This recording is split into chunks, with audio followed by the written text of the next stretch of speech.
This is CMS-476, session 5, database design. This is the fourth chunk of podcasting. This is a screencast of building a class diagram with ArgoUML.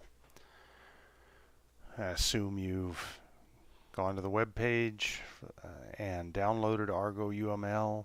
You'll also see a new link there for downloading a XMI file. That XMI file is one of the first things you want to do. File, import XMI.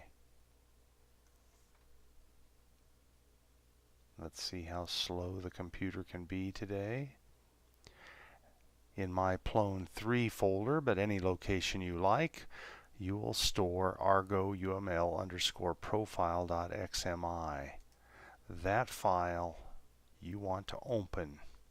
Absolutely must do that first thing for any class diagram you're going to work with, especially if you're going to follow on with next week's podcasts, which are going to be screencasts about building a class diagram and making it work with Plone as a data object in a website.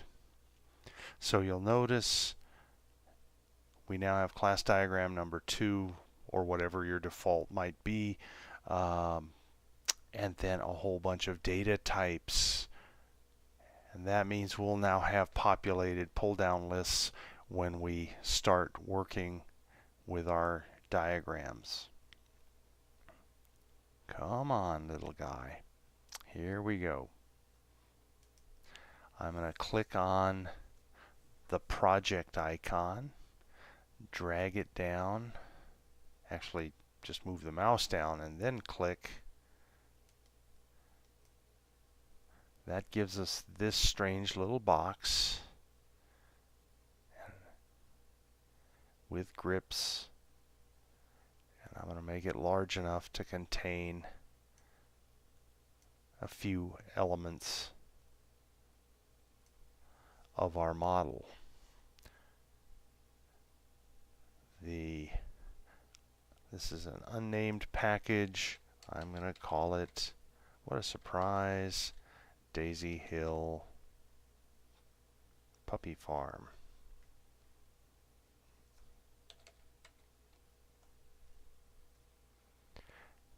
Within that, we are going to create classes. And I'm just going to create 2 of them here.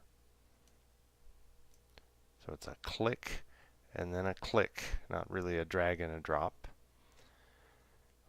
We've got a name for the class, probably puppy.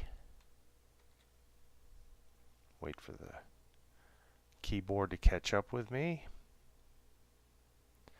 And then over here, new attribute. Attributes are the middle band, and we can add as many bands as we want there. The new attribute is going to be puppy ID.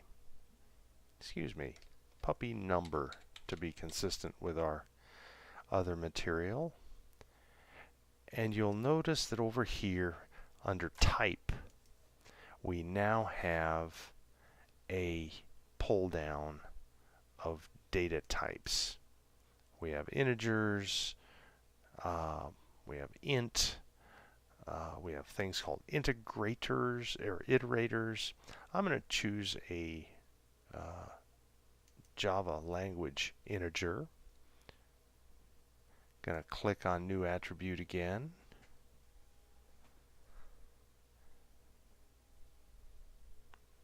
And when the software catches up with me, I will put puppy name. And that guy is going to be a string, which is down here.